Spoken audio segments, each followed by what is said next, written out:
Welcome to Move Like This, brought to you by the Accounting Move Project and sponsored by Moss Adams and Sapro. On this podcast, we share ideas and hear from guests about how they find, retain, develop, and advance women and other underrepresented groups in their accounting firms. Now, on to our guest. Thank you for being here today on this episode of Move Like This. I am very much looking forward to a conversation with one of my favorite people, Sandra Wiley, who is president of Boomer Consulting. So, first of all, thank you so much for being here, Sandra. It is entirely my pleasure. Bonnie, anytime I get to just sit and have a chat with you, it is always interesting. It is always fun. And I can't wait to share whatever I can share. So, Well, I appreciate that very much. But so, as we're starting out here today, let's get a little bit of history on Boomer Consulting and briefly tell me what Boomer does, how it does it, and the role that you play within the company. it'll be a pleasure. Boomer Consulting really guides CPA firms. So, our entire niche is CPA firms, public accounting firms. And we've always said that we really help them grow, sustain their success, and really help them see innovation in their firm. So that's kind of overview of what we do. We really work in just 5 areas of the firm: leadership, talent, growth, technology, and process. And if you take all of those things, if you're working on those 5 things as a firm, you will most likely have that sustainable success that you want. We do that through specialized communities. We have 9 of those now. We call them circles. We have focused consulting and training projects. And then we also have our newest addition to our service line, which is the Boomer Knowledge Network. And for me personally, Bonnie, you and I have known each other a long time. I really have a passion and a focus on talent and human resources. I love people. It's my favorite thing in the world to talk about, my favorite thing to do. So that's Boomer in a nutshell. Well, you said only 5 areas. Those 5 areas are kind of big. It covers a lot of ground there. Yeah. Well, so what's interesting is we actually started Boomer 30 years ago or so, and it was really just technology. I mean, that was really what we were known for.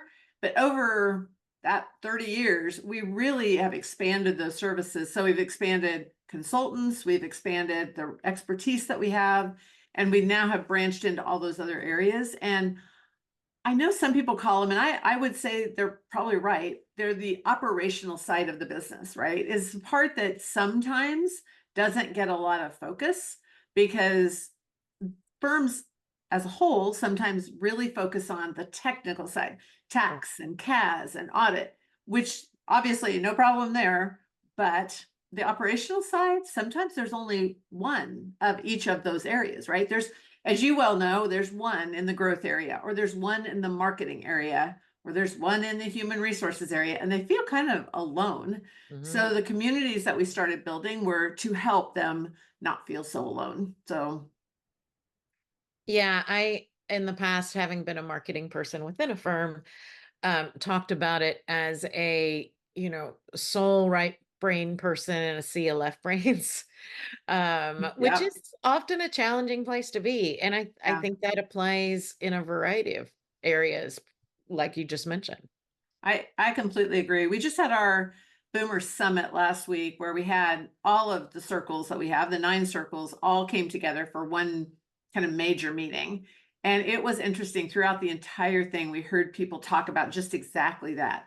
My goodness, this feels like our people. These people are our people. And it helped some of the managing partners or the directors that were within the business really understand what expertise they were not aware of. These are people that you have that are amazing people. You don't really even understand exactly what they do. And they admit that. I mean, they say, you're right. We don't really get it, but now they get it better. So it was a great week, wonderful week. Oh, that sounds great. Well, I am honored to say, and a participant of this, a few years ago, Boomer Consulting started the DEI Consortium, which is a group of people associated with the accounting profession that are passionate about diversity, equity, and inclusion causes.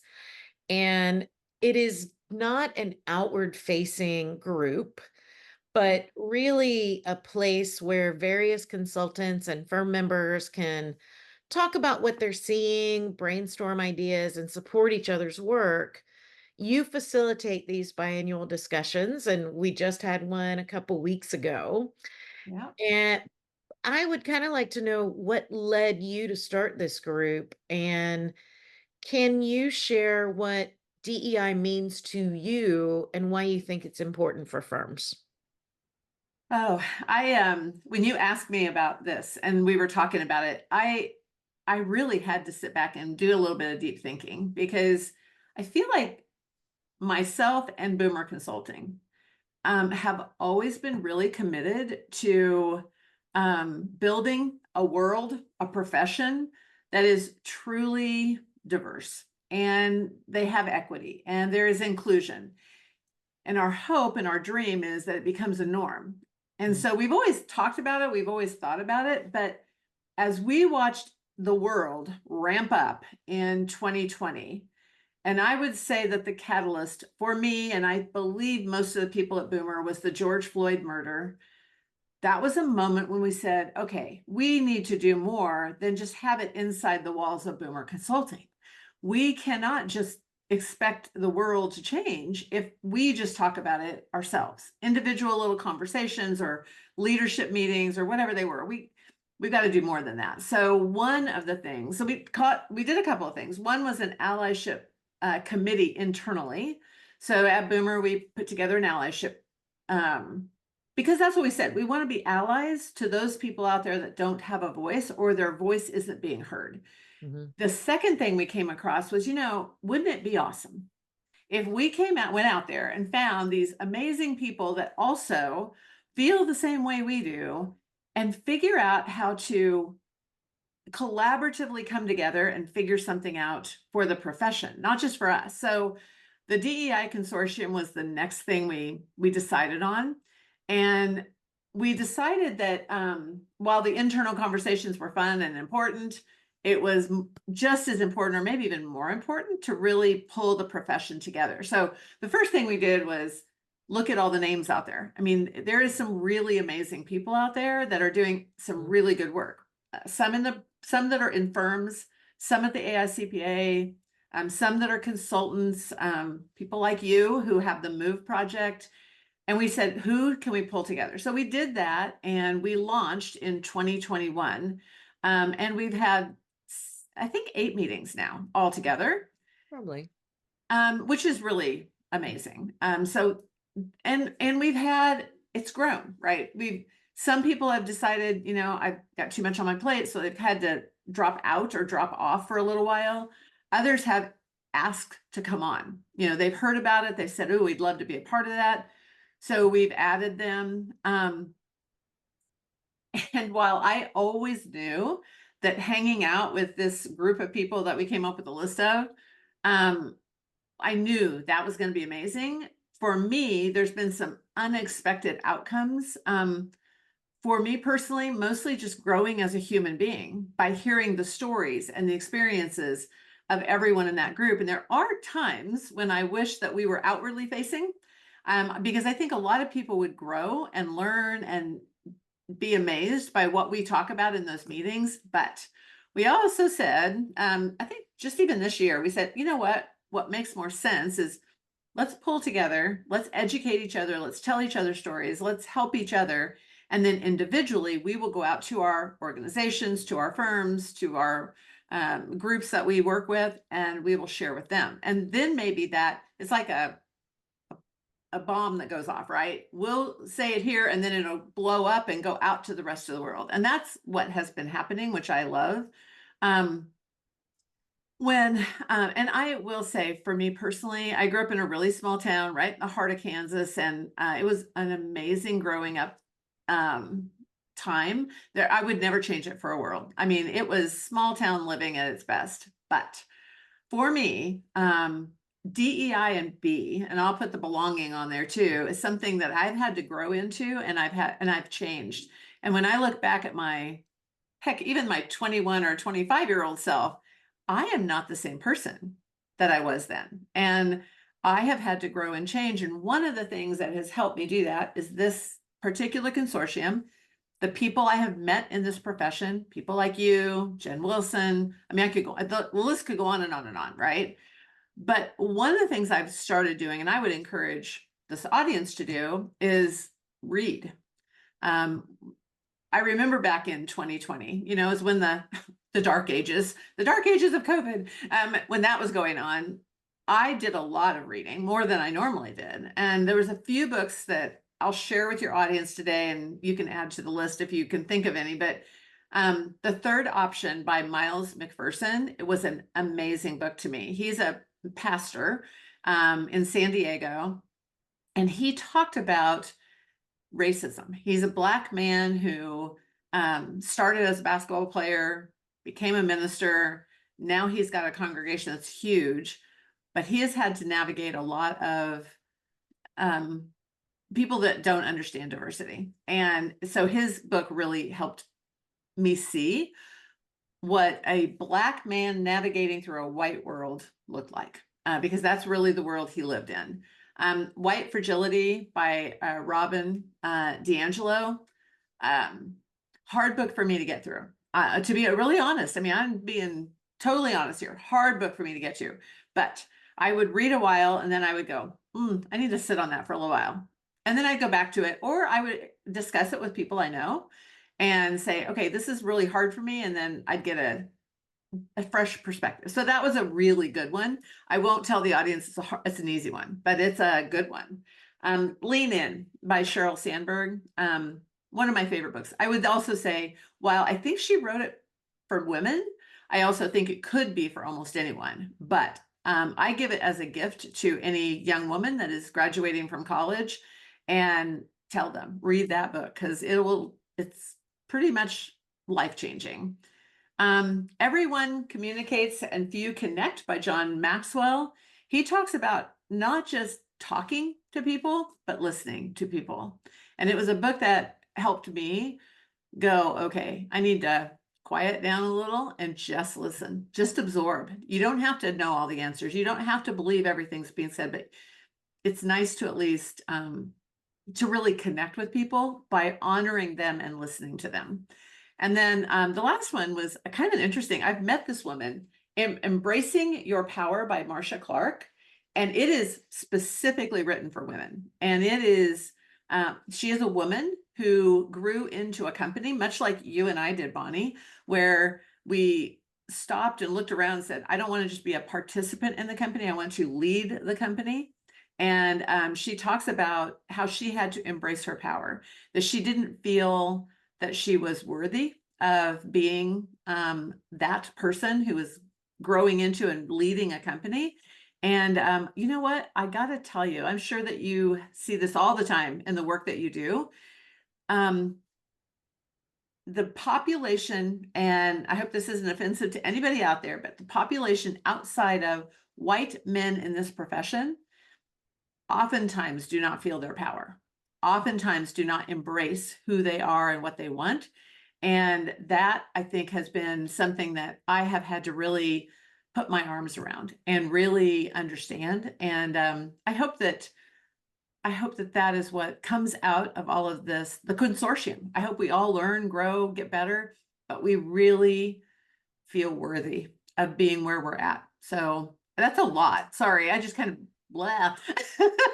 But I wanted to give you, those are the things that's kind of where I am today. I don't know, Bonnie, when you think about the consortium and you think about your participation in it, is that similar to what you're getting out of it? Or are there other things that you see that you're getting out of that group that maybe I didn't talk about?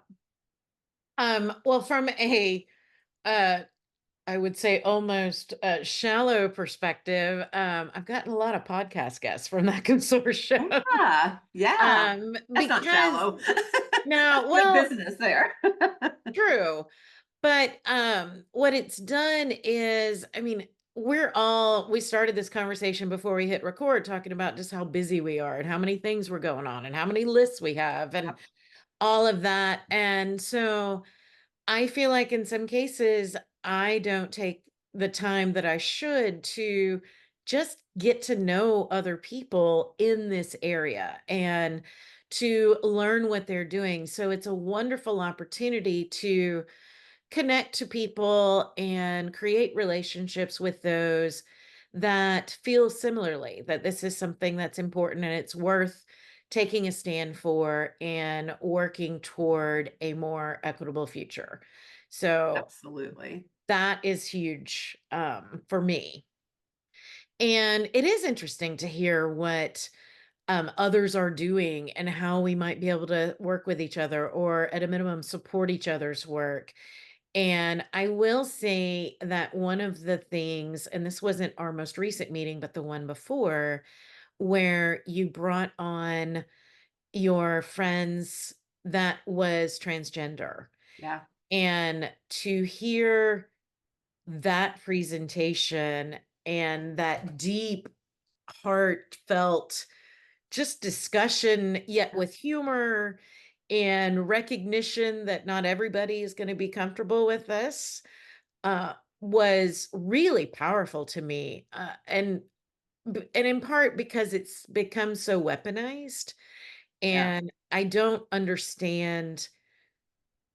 And this is my perspective, but I don't understand why it bothers others when people do transition or decide who they are and want to live life as that person.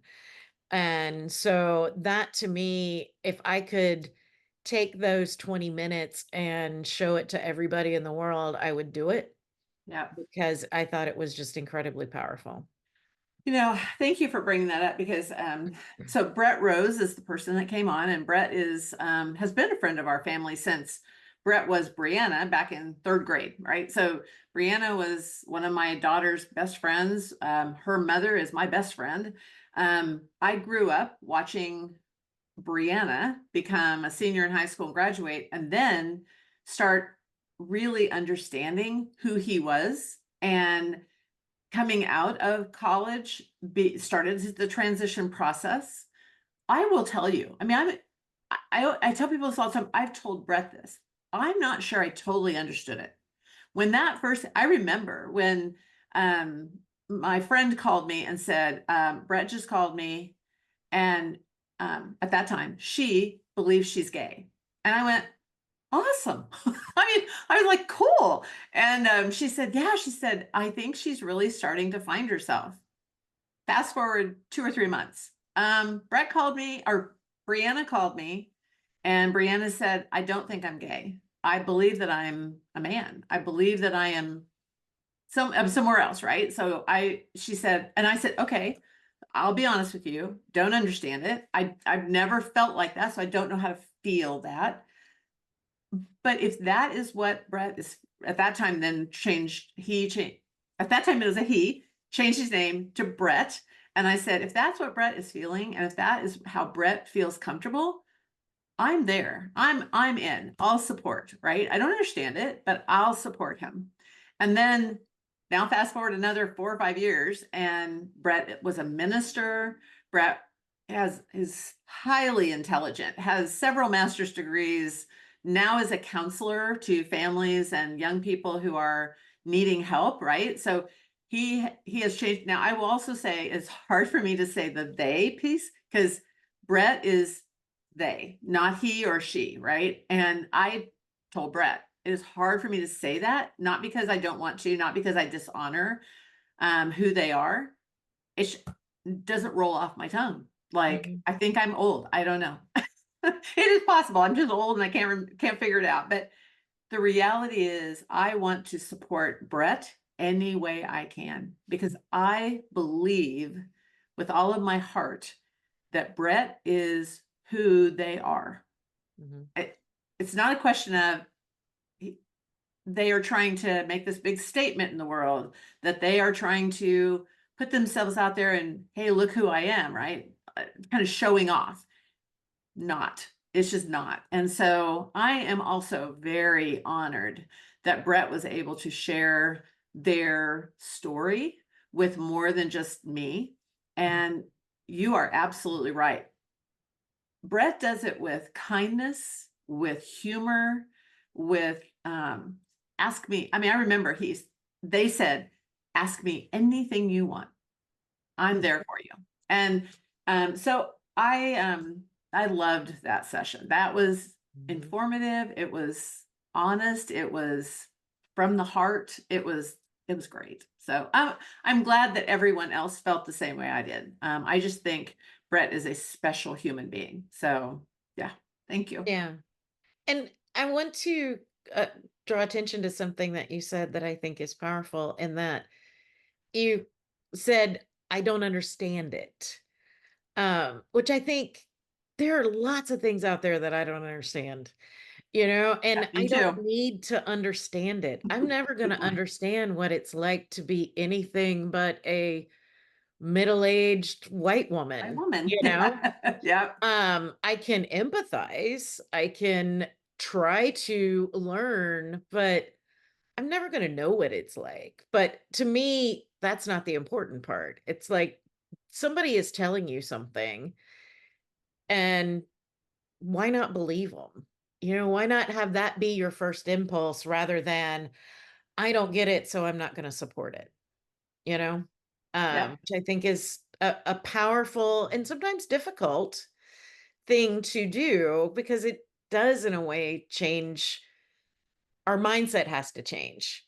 That's exactly right. You hit it right on the head. It has nothing to do with us changing our beliefs or anything else. It has to do with changing our mindset about how we accept and how we embrace and how empathetic we are for other people. And there's probably millions of things I've done along the way that people didn't understand, but for me, it was the right thing, right? And for those people that were my friends and they will they will accept me for who I am. They embraced it. But I also learned along the way, Bonnie, that not everybody's going to get me, right? Not everybody's going to get Brett, and that's okay. That doesn't mean you have to be disrespectful. That doesn't mean you have to be kind of a jerk about it, right? It just means that you're human, and you should be empathetic. I guess empathy is one of those words that I think is kind of missing from some people's, not just their vocabulary, but their actions. And I wish that was more, I wish that was deeper in our profession. I say that a lot. That is actually a soapbox that I crawl up on quite frequently. In that, one of the examples I always use on that front is politicians who are opposed to gay marriage, for example, Yeah. and adamant about it. And then they have a nephew who comes out as gay and is marrying his partner. And then the comment is, oh, I've evolved because it's somebody that I know, it's somebody in my family. And it shouldn't have to be somebody that we are directly touched by to feel empathy. Right. They're human beings need to be respected. Whether you agree with them or not is one thing. Doesn't matter. But to me, it's that whole, oh, I've evolved on it, is a little bit of an excuse, or you're trying to excuse your previous behavior of being, in some cases, bigoted Yeah. or Yeah. not understanding, or, we can talk about this this is a huge pet peeve of mine. And that, It, that whole, I don't understand people that are like that. I don't understand that. There were times when I would openly say, I don't get that at all, right? But I oftentimes will, like, for people that I meet that will say gay is a choice, right? Or, trans is a choice. I will say, okay, what if tomorrow you woke up and the world tells you, and you're attracted, for me, I'm attracted to men, and the world told you, no, no, no, you must be attracted to women. That's what it says, right? That's what we've always done. That's the way it's always been. How would you feel? if that was it, try to internalize it from a different point of view. Hmm. That is how they're feeling. And some people will go, oh my gosh, I've never thought about it like that. And it'll make them at least think about it, right? It'll start making them the things turn in their head to try to start changing and evolving, if you want to use that word, but changing their thought process. For others, they just don't want to hear it. And I don't argue about it. I don't try to make them do that. I think that's I'm just wasting my time. But if I can plant a seed that someday down the road they go, oh my gosh, I gotta I gotta think differently. And you are right. Sometimes it's really somebody in your family, or somebody in your business is changing, is thinking, is moving to a different place. They're more ready for it, or at least they try to be empathetic and fundamentally treat them as a human being. That's what I would love to see. Everybody out there's not there yet. And I will continue to beat the drum, and I will continue to plant the seeds. And someday, maybe we'll look back on this podcast and go, what the heck are they talking about? Because it's all good now, right? Someday, I hope that we look back and it's not even something we talk about anymore. Be Yeah. great, wouldn't it? Yeah, that would be great. And it reminds me, I have a lot of gay friends, and I'm not quite sure how or why that happened, but I'm reminded I was in grad school 98 to 2001. So we're talking 23, 24 years ago or more. And I made one of my best friends there. His name is Bob. He used to live here, and then he deserted us and moved to St. Pete. But I remember I would say it's could have been late 1999 or early 2000. So almost 25 years ago, we were having a conversation, and it was around he's gay and just all the things that come with that.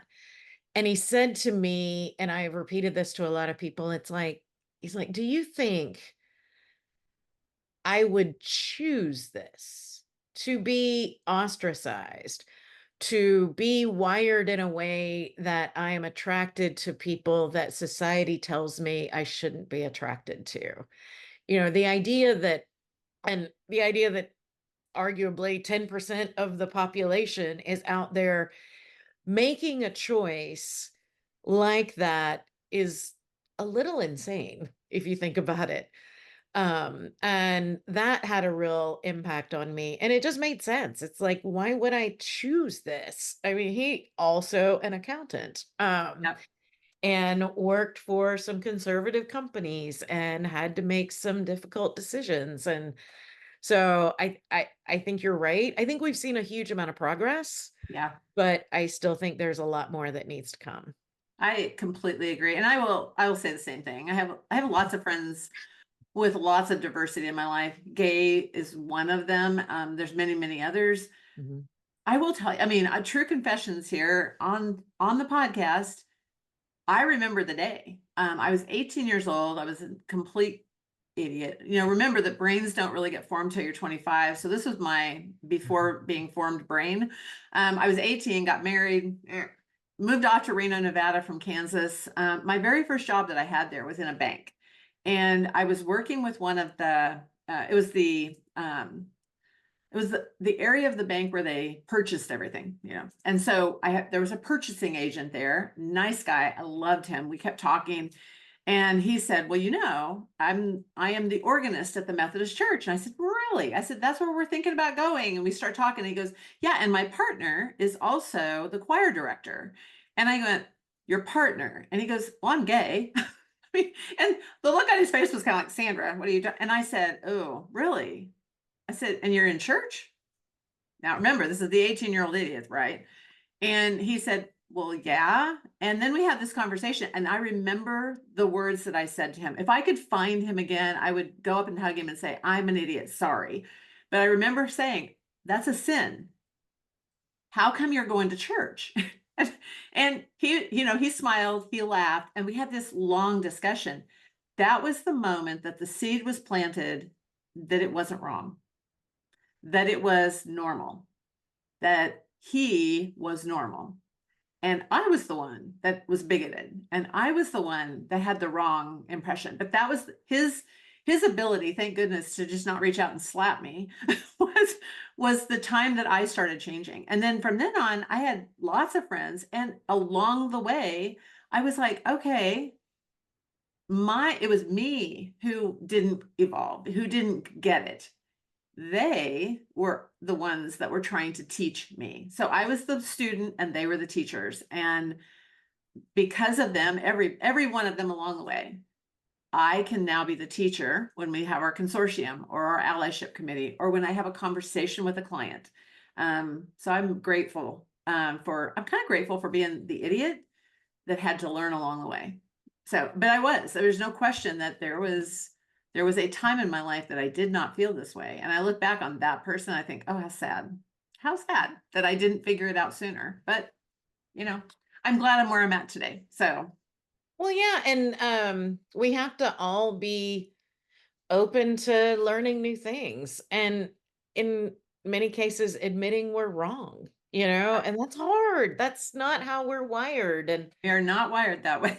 No, so I get it. And I've had many moments like that, and I think most people have. And I look back with a sense of embarrassment, but also gratitude that often those moments are with somebody who is willing to put up with our idiocy and show us their way. And whether we Yep. choose to believe it or not is up to us. But, You're right. I think if we could all be a little more open-minded and empathetic, a lot of these problems would fall away.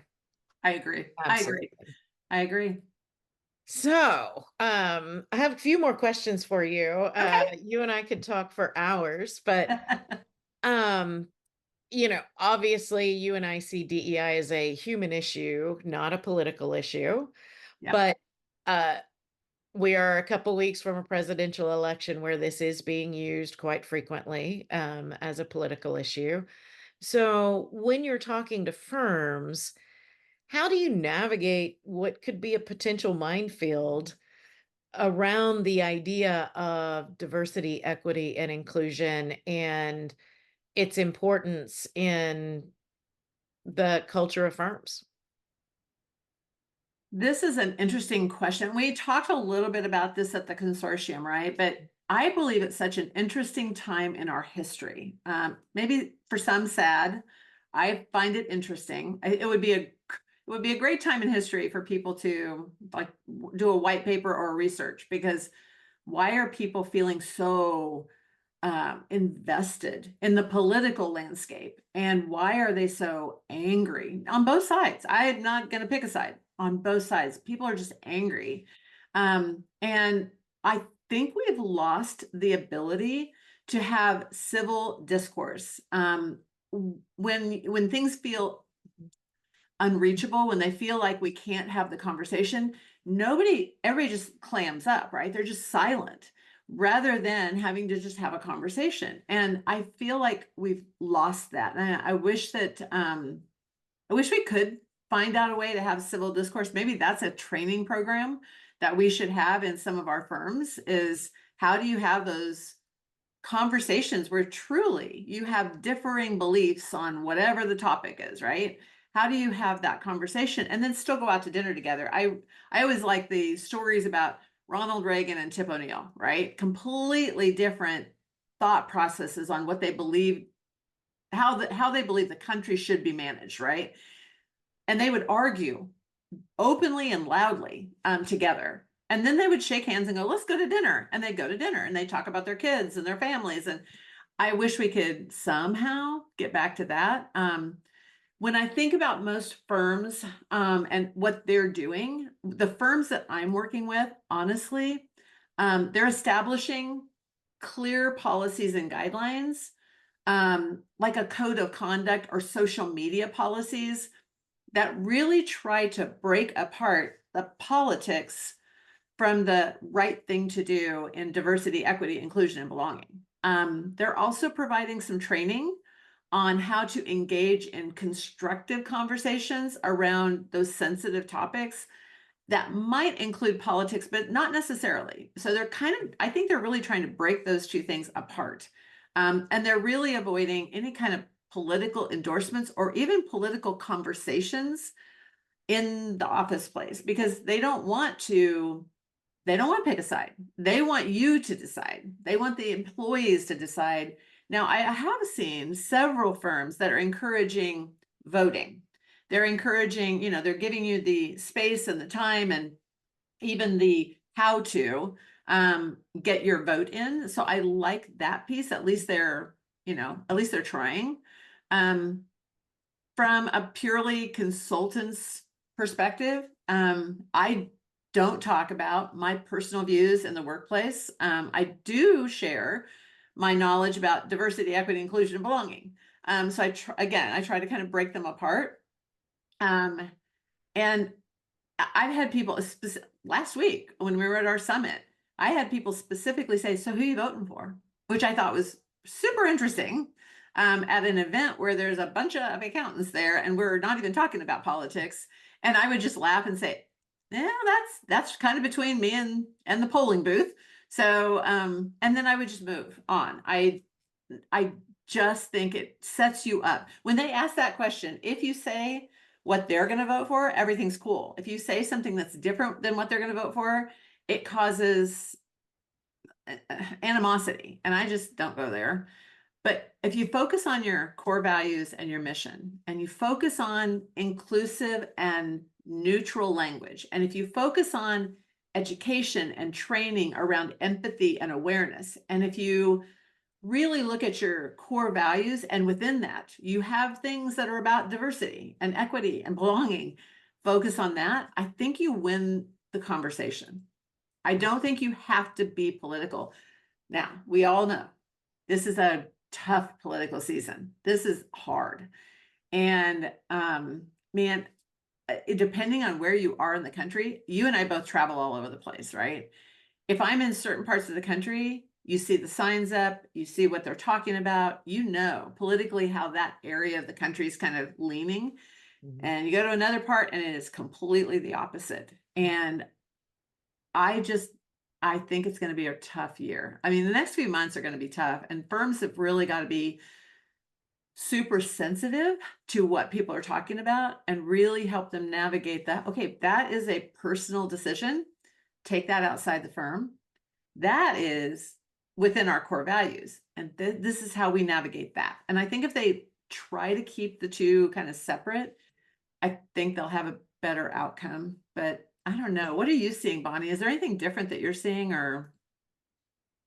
It's interesting because I think you're right in that it is a very personal decision. I think there are times when we can jump to a conclusion that is probably accurate, but I agree that saying, that is my personal decision and I don't necessarily feel it's appropriate to bring that into the workplace is probably a good answer.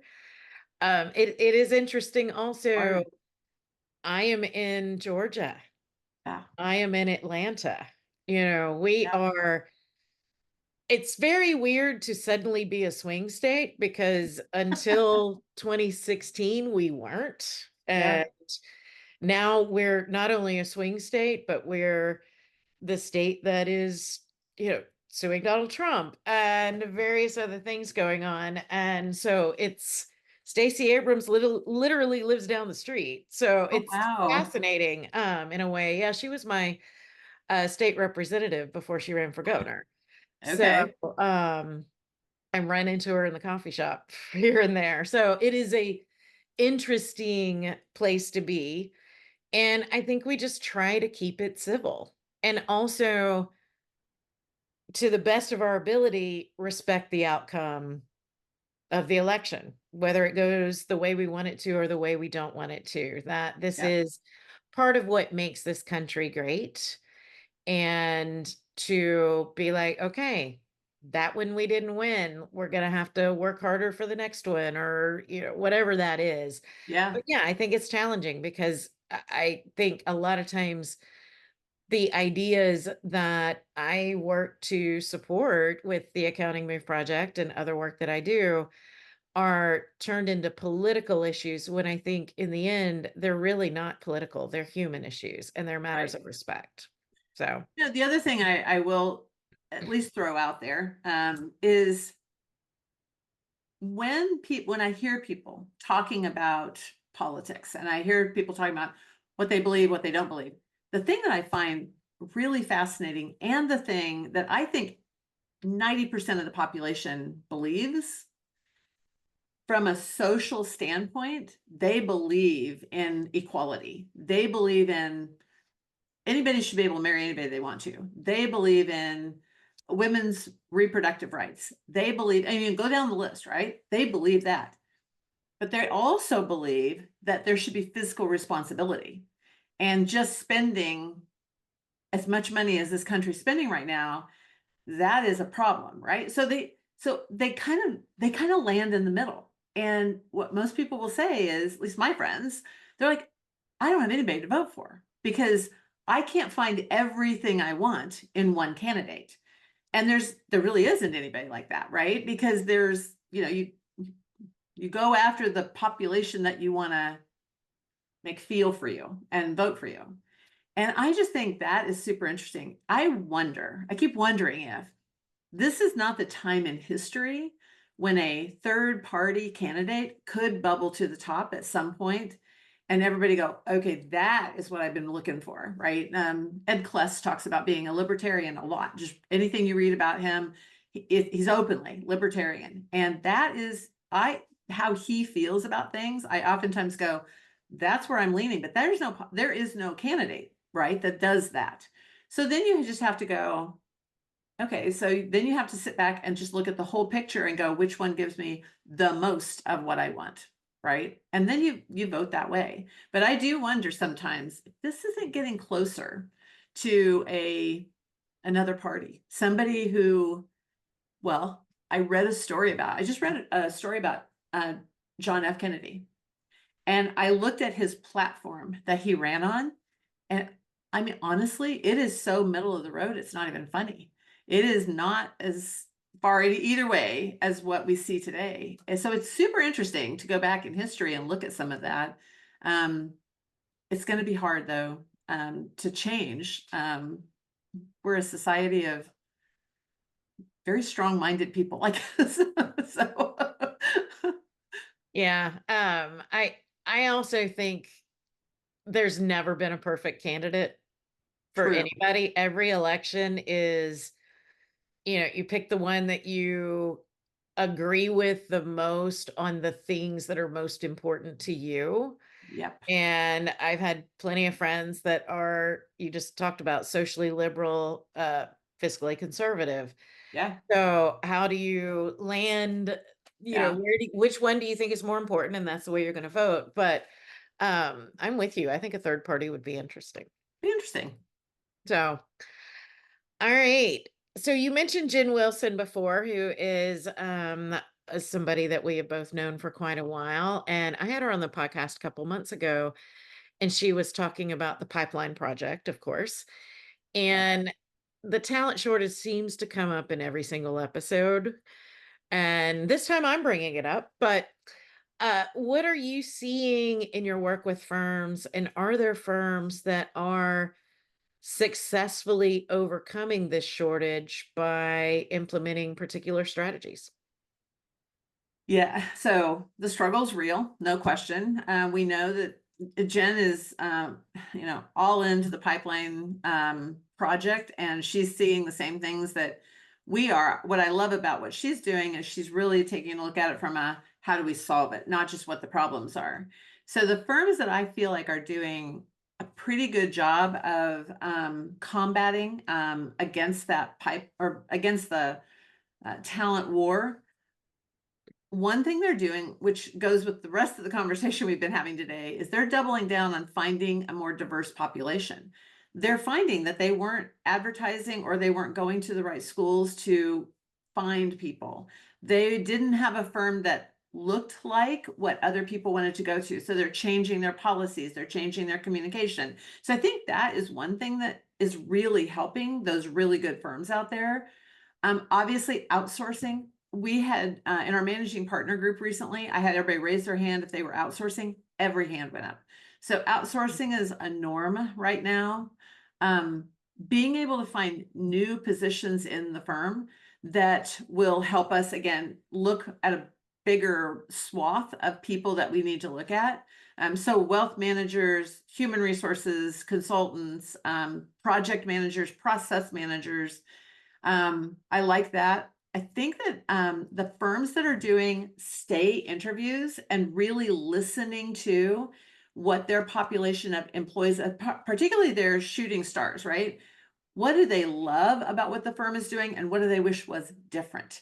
And I think there are probably three things that come out of that loud and clear. And I'll save everybody on in the podcast time.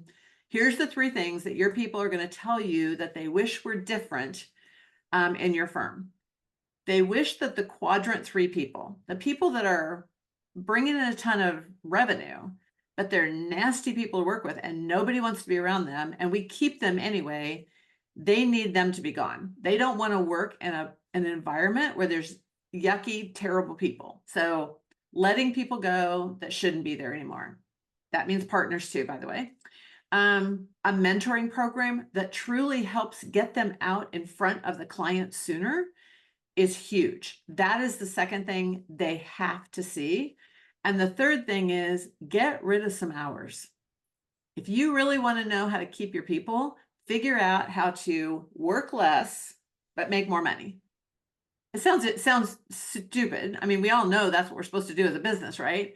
But the reality is we keep the wrong clients, we keep the wrong people, and that is holding us back from working on more intense projects that will gain more revenue, but will actually not, we won't have to spend as much time on, and they'll be more interesting. I made a comment last week when I was talking about this that I think these young people really want stretch projects, and they want to be the CEO of something, right? It can be a CEO of a committee.